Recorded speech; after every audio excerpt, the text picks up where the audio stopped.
Good evening, folks.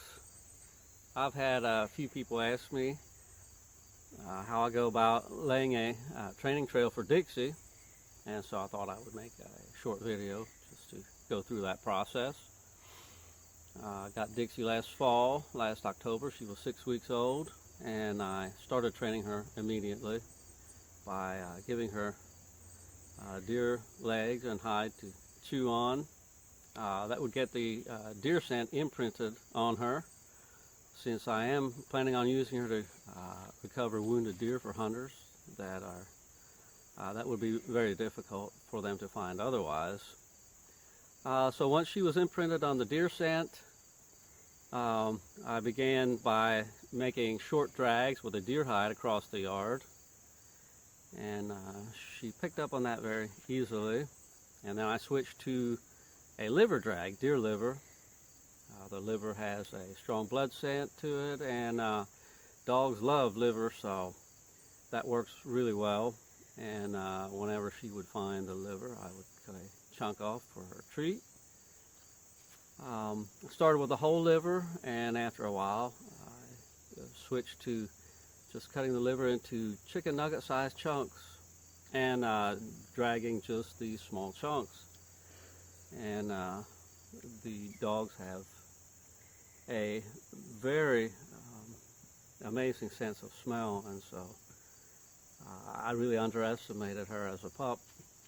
And once I started doing the small liver drags, I began increasing the difficulty and the length and the age of the trails, and she did very well on that. And after a couple months, by late January, I switched to off of the liver drags to deer feet and blood.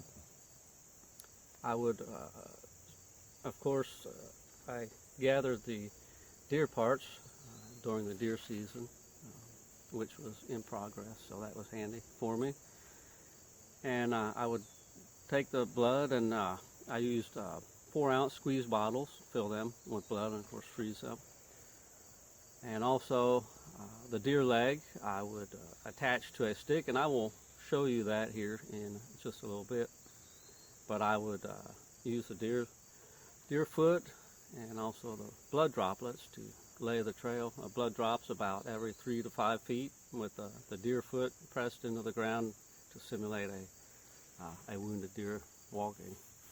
The deer foot is important as it has an interdigital gland on top of, right above the hoof, and that is what a dog needs to really key in on, as a wounded deer puts out a different pheromone from that interdigital gland than a healthy deer. And so that's what we do with the foot. So this is my deer leg, and I would just simply hose clamp it to a stick that I could very easily use and press into the ground as a deer to simulate a deer walking.